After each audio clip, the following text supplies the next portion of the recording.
Kemudian ada yang usul supaya saya masuk partai atau bikin partai politik. Nah gini, kalau masuk partai, pertanyaannya, partai mana yang sekarang tidak tersandra oleh kekuasaan?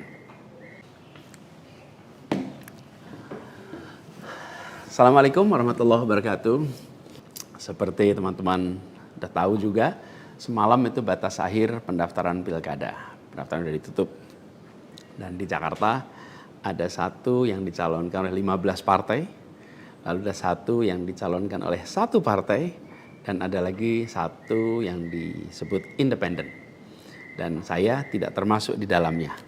Jadi dengan begitu maka udah final ya, bahwa saya tidak ikut di dalam kontestasi Pilgub di Jakarta tahun 2024 ini. Dan kemarin juga sebetulnya kita menerima undangan, tawaran untuk ikut dalam kontestasi Pilgub Jawa Barat. Kita apresiasi sekali ajakan ini, panggilan ini, tapi dengan mempertimbangkan berbagai faktor, kami putuskan untuk tidak mengikuti kontestasi di Jawa Barat. Nah, saya ingin sampaikan beberapa poin respon singkat atas situasi yang saat ini sedang terjadi. Pertama, saya ingin sampaikan terima kasih. Terima kasih banyak kepada semuanya yang selama 1,5 tahun ini, hampir 2 tahun, ikut mendukung perjuangan yang luar biasa di jalur Pilpres, Pilgub, sampai dengan titik ini. Gak bisa saya sebut satu persatu, terlalu banyak. Tapi yang jelas semua yang terlibat adalah pejuang yang luar biasa, yang membuat perjuangan besar ini terasa jadi ringan, terasa jadi bermakna.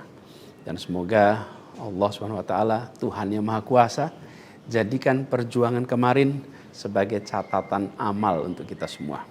Dan insya Allah kita terus berjuang untuk tujuan yang sama ke depan.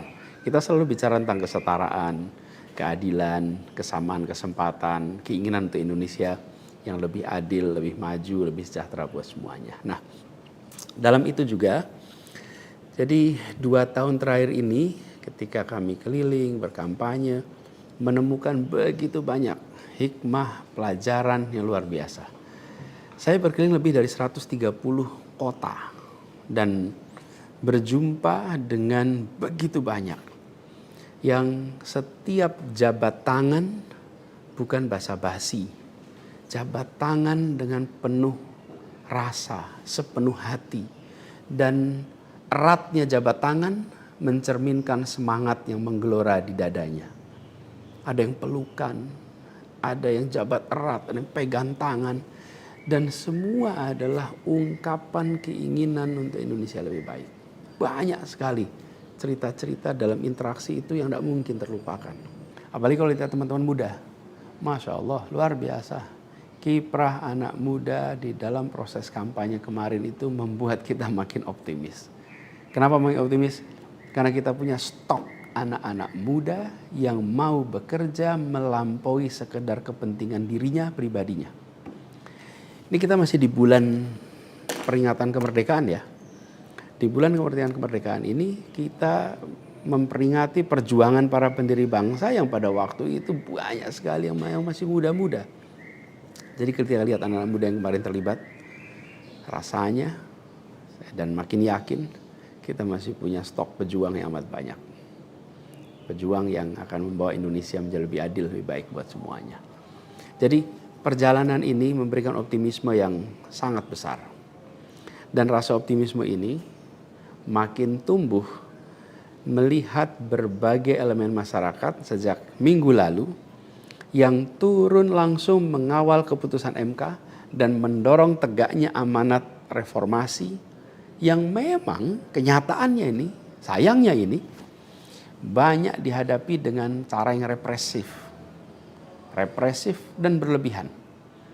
Anak-anak muda cedera, luka di saat mereka datang untuk ikut mengirimkan pesan kami ingin mengawal konstitusi, kami ingin meluruskan usaha pembengkokan atas konstitusi. Karena itu hadapi juga dengan rasa cinta sebagai saudara sebangsa. Ini sangat disesali dan ini tidak boleh berulang lagi. Tapi bukan anak-anak muda, jangan pernah gentar. Jangan pernah mundur. Insya Allah jadi catatan untuk diceritakan dengan rasa bangga. Ketika Indonesia konstitusinya terancam, maka anak muda tidak diam, anak muda terlibat. Dan banyak juga generasi-generasi lebih senior yang memilih terlibat walaupun secara usia sudah senior. Dan gerakan ini juga jelas memberikan hasil. Apa yang terjadi? Putusan MK tetap tegak. DPR dan KPU harus mengikuti. Dan di banyak daerah ada calon-calon yang diinginkan publik yang tadinya ditutup jalannya kemudian terbuka. Kenapa? Karena elitnya dipaksa oleh konstitusi untuk memberikan jalan.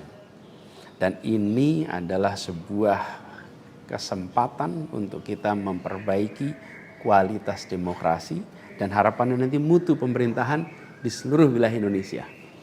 Jadi kemudahan yang disediakan oleh MK ini bisa dimanfaatkan. Walaupun di beberapa daerah juga tidak dimanfaatkan oleh partai-partai merespon aspirasi yang sesungguhnya ada dari masyarakat.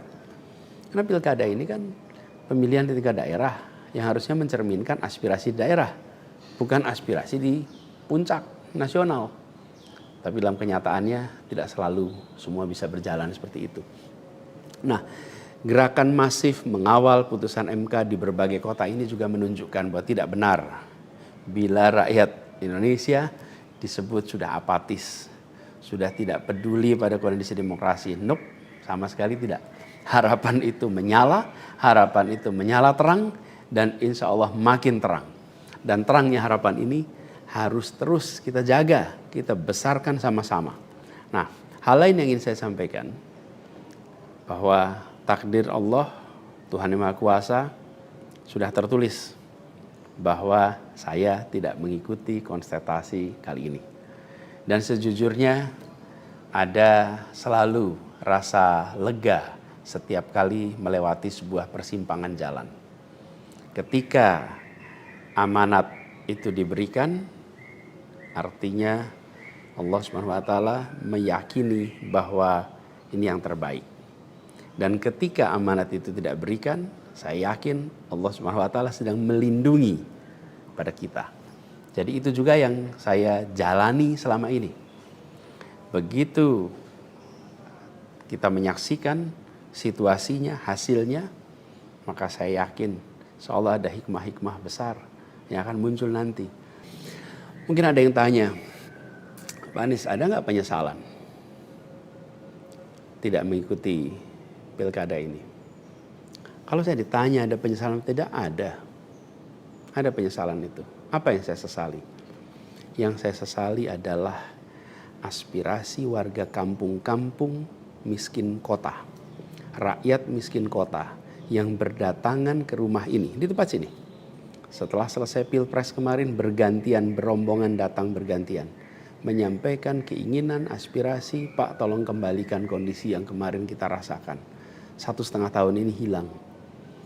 Dari mulai usaha untuk perbaikan kampung-kampung kumuh, perbaikan kondisi ekonomi mereka, yang selama itu kami selalu jadikan sebagai fokus perhatian. Dan selama berapa bulan ini saya datang mengelilingi mereka semua, mendatangi mereka semua. Ini yang saya, kalau dibilang perasaan ya, ada perasaan, waduh ini aspirasi ini gak bisa kita tuntaskan. Lihat warga kampung Bayam yang terlantar, berat rasanya. Lihat kampung-kampung yang setiap kali kita datang, Pak tolong ini dituntaskan, berat rasanya kalau mereka tidak bisa mendapatkan penuntasan atas usaha meningkatkan kesejahteraannya. Itu yang kalau ditanya sebagai rasa sesal, bagaimana rakyat miskin di Jakarta yang menjadi fokus perhatian kita tidak bisa saya penuhi harapannya. Para saudara-saudara semua, warga kampung di Jakarta, rakyat miskin kota, saya minta maaf karena tidak bisa membantu melalui jalan pemegang kewenangan, pembuat kebijakan. Tapi bukan berarti perjuangan kita berhenti dan bukan berarti ikhtiar kita selesai di sini, enggak. Dengan cara lain nanti kita sama-sama berjuang untuk bisa memperbaiki kondisi rakyat miskin kota yang saat ini sedang menghadapi tantangan yang besar sekali. Saya minum kopi dulu ya. Jadi catatan lain yang saya rasakan ya ketika mengikuti proses ini semua, bahwa terbuka kenyataan bahwa sistem politik kita, demokrasi kita masih amat ringkih. Dan kita punya PR untuk mengajak seluruh rakyat memiliki kesadaran yang lebih baik tentang proses politik, tentang proses demokrasi, agar demokrasi kita itu bisa berjalan dengan benar, berjalan dengan baik, dan hasilnya adalah untuk dirasakan seluruh rakyat. Ini PR tersendiri dan bukan sesuatu yang sederhana, tapi kita harus kerja keras. Dan saya rasa kita jangan berhenti di sini. Karena itu salah satu tujuan besar yang akan diperjuangkan ke depan adalah meningkatkan kesadaran politik dan demokrasi Indonesia. Membantu mendorong supaya inisiatif-inisiatif, gerakan-gerakan sosial masyarakatan itu bisa tumbuh berkembang khususnya di kalangan anak-anak muda. Seperti yang selama ini sudah dikerjakan, seperti misalnya humanis, ubah bareng, turun tangan, dan lain-lain. Nah, ada hal lain yang saya ingin share di sini. Kalau dalam interaksi termasuk juga di sosial media, banyak sekali yang memberikan usul, saran, lebih baik Anies berkarir di luar negeri aja. Ada yang usul saya ke lembaga-lembaga internasional, ada yang berusul saya untuk mengajar di kampus-kampus di luar negeri. Saya jawab tidak, insya Allah tidak. Saya mencintai Indonesia secara tanpa syarat. Di sini saya dilahirkan, di sini saya dibesarkan, dan di sini saya akan berjuang. Kecintaan pada Indonesia membuat saya tidak akan bisa meninggalkan tanah ini. Saya akan tetap berada di Indonesia. Saya akan tetap berkarya di Indonesia.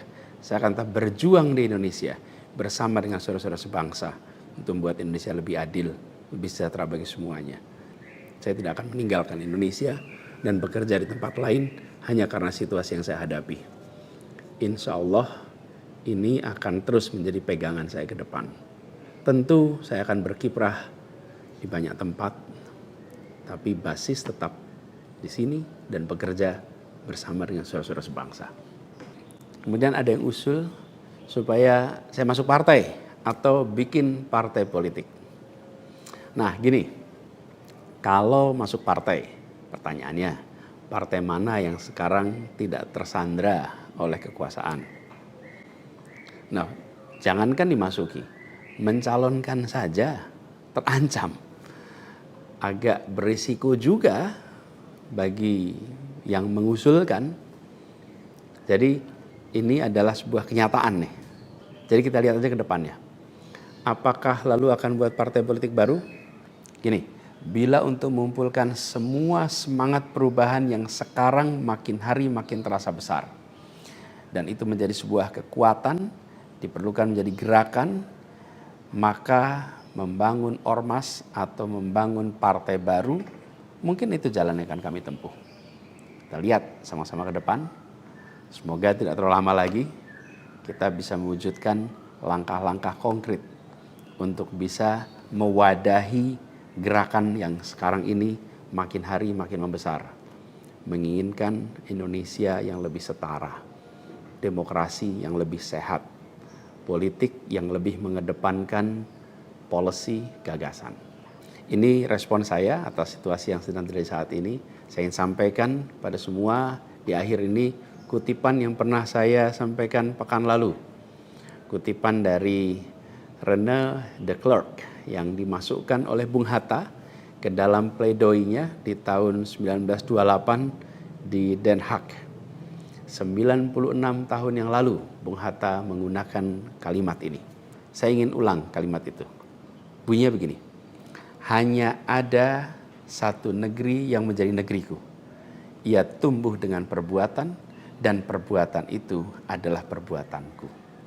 Insya Allah segala perbuatan yang saya lakukan ke depan masih terus tetap dan akan selalu ditujukan untuk negeri yang saya cintai ini, Indonesia. Dan saya harap makin banyak di antara kita semua yang mau bergerak bersama kita, bersama kami untuk Indonesia, untuk keadilan, untuk kesetaraan, untuk kebersamaan, untuk persatuan yang ada di negeri kita. Terima kasih semuanya. Salam hangat dan hormat. Assalamualaikum warahmatullahi wabarakatuh.